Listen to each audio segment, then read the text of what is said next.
பெங்களூரு சதாசிவ நகர் காவல் நிலையத்தில் நேற்று முன்தினம் இரவு ஒரு 9 மணிக்கு ஒரு 52 வயதான பெண் ஒருவர் புகார் ஒன்றை அளிப்பதற்காக வருகிறார். இந்த புகாரில் என்ன சொல்லியிருக்கு அப்படின்னா, கடந்த ஜனவரியில் எனது 17 வயது மகளை 43 வயதான ஒருவர் பாலியல் துன்புறுத்தலுக்கு உள்ளாக்கிவிட்டார்.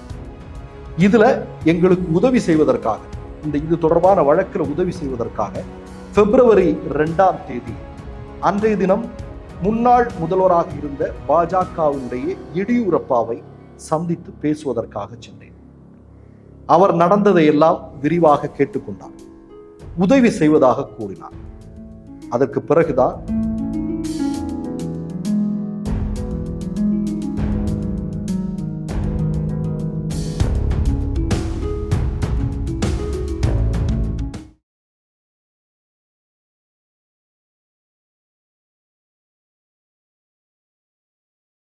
மிஸ்டர் பர்ஃபெக்ட் எக்ஸ்ட்ரா கோல்டு திருமணமான ஆண்களுக்கு திருப்பு முனையை ஏற்படுத்தும் ஹலாலான இயற்கை வியாகரா. வயதான பலகினமா, சுகர் பலகினமா, இனி கவலை வேண்டாம், உடனே ஆர்டர் செய்யுங்கள். வணக்கம். பெங்களூரு சதாசிவ நகர் காவல் நிலையத்தில் நேற்று முன்தினம் இரவு ஒரு 9 மணிக்கு ஒரு 52 வயதான பெண் ஒருவர் புகார் ஒன்றை அளிப்பதற்காக வருகிறார். இந்த புகாரில் என்ன சொல்லியிருக்கு அப்படின்னா, கடந்த ஜனவரியில் எனது 17 வயது மகளை 43 வயதான ஒருவர் பாலியல் துன்புறுத்தலுக்கு உள்ளாக்கிவிட்டார். இதுல எங்களுக்கு உதவி செய்வதற்காக, இது தொடர்பான வழக்கில் உதவி செய்வதற்காக பிப்ரவரி 2ஆம் தேதி அன்றைய தினம் முன்னாள் முதல்வராக இருந்த பாஜகவினுடைய எடியூரப்பாவை சந்தித்து பேசுவதற்காக சென்றேன். அவர் நடந்ததை எல்லாம் விரிவாக கேட்டுக்கொண்டார். உதவி செய்வதாக கூறினார்.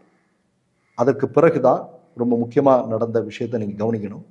எடியூரப்பா உடனடியாக அங்கிருந்தே ஒரு காவல்துறை அதிகாரிக்கு செல்போன்ல தொடர்பு கொண்டு பேசுகிறார்.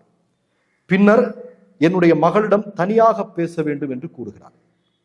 தன் அறைக்கு அந்த குழந்தையை அழைத்து செல்கிறார். சிறு நேரம் கழித்து அழுது கொண்டே வெளியே வந்த என்னுடைய மகள், எடியூரப்பா தன்னை பாலியல் துன்புறுத்துதல் செய்ததாக கூறியிருக்கிறார். இது குறித்து நான் அவரிடம் உடனடியாக கேட்டேன். அவர் மறுத்தார்.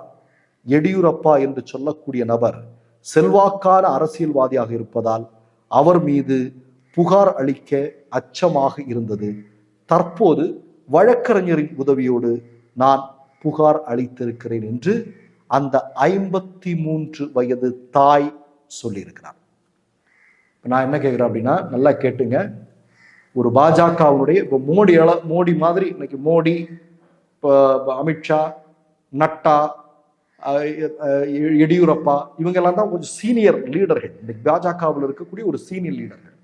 எடியூரப்பா வேறு கர்நாடகத்தினுடைய முதலமைச்சர் பொறுப்பில் எல்லாம் இருந்தவர்.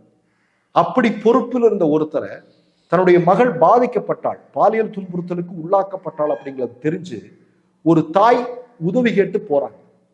ஆனால் உதவி கேட்டு போகும்போது அங்க எடியூரப்பா என்ன பண்ணியிருக்காருன்னா, உதவி கேட்டு வந்த தாயிடம் உதவி செய்வதாக சொல்லி உடனடியாக காவல் நிலையத்துக்கு போன் பண்ணி அங்கு வந்து உடனடியாக இந்த மகளை பார்க்க வேண்டும் என்று சொல்லி அவளை அழைத்து கொண்டு வந்து தனியாக அறைக்கு அழைத்து சென்றிருக்கிறார். அறைக்கு சென்று விட்டு வந்ததற்கு பிறகு அந்த மகள், அந்த குழந்தை என்ன சொல்லியிருக்கிறார் என்றால், எடியூரப்பா தன்னை பாலியல் துன்புறுத்துதலில் ஈடுபடுத்தியதாக சொல்லியிருக்கிறார். எவ்வளவு கொடூரம் பாருங்க, எவ்வளவு கொடுமை என்பது பாருங்க. இப்ப அவர் மீது போக்சோ வந்து பாய்ந்திருக்கிறது. எடியூரப்பாவை அவர் என்று சொல்லக்கூடாது, அவன் என்றுதான் சொல்ல வேண்டும், இல்லையா? எடியூரப்பாவின் மீது போக்சோ பாய்ந்திருக்கிறது. நான் என்ன சொல்றேன், பேட்டி பச்சாவோ பேட்டி படாவோ என்று முழங்குகிறார்கள், இல்லையா? பெண்களுக்கு ஏதாவது பாதுகாப்பு இன்றைக்கு இந்தியாவில் இருக்கிறதா? மோடியினுடைய ஆட்சியில் பெண்களுடைய பாதுகாப்பு என்ன? இப்ப நான் என்ன கேட்கிறேன், போக்சோ சுமத்தப்பட்டிருக்கிறதுல மோடி என்ன செய்யணும்? உடனே எடியூரப்பாவே நீ ஒண்ணு பண்ணு, உன்னை நாங்க கட்சியினுடைய அடிப்படை உறுப்பினர் பதவியில இருந்து கூட தூக்குறோம், நீ குற்றமற்றவன் நிரூபிச்சுட்டு வந்தா மற்ற விஷயங்களை பார்த்துக்கிறோம், அது வரைக்கும் நீ வெளியே போடா அப்படின்னு சொல்றதுக்கான திராணி மோடிக்கு வேணும். ஆனா மோடி அதை செஞ்சிருக்காரு. அதை பத்தி ஒரு வார்த்தை கூட பேசல. போற இடம் பூரா வடை சுட்டுட்டு இருக்காரு.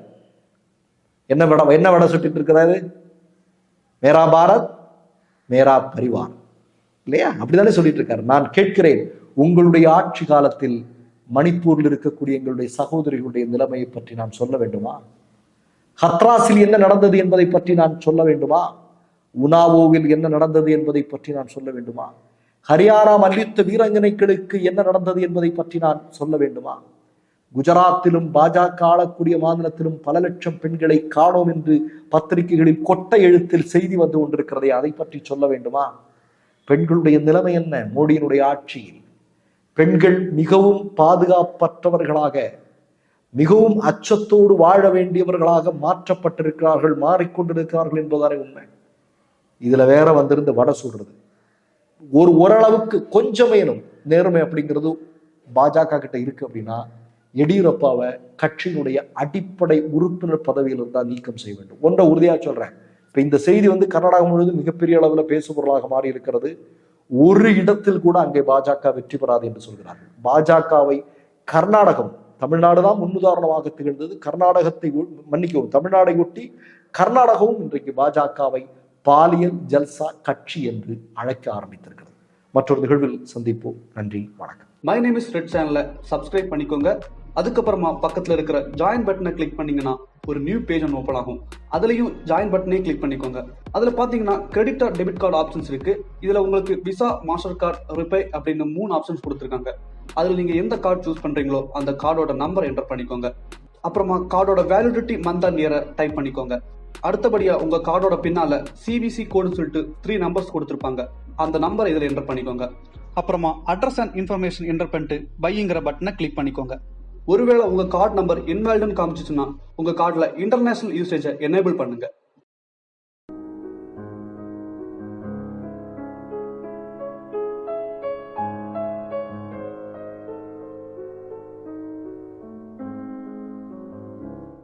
மலேசியா, சிங்கப்பூர், துபாய் நாடுகளில் குடியுரிமை வேண்டுமா?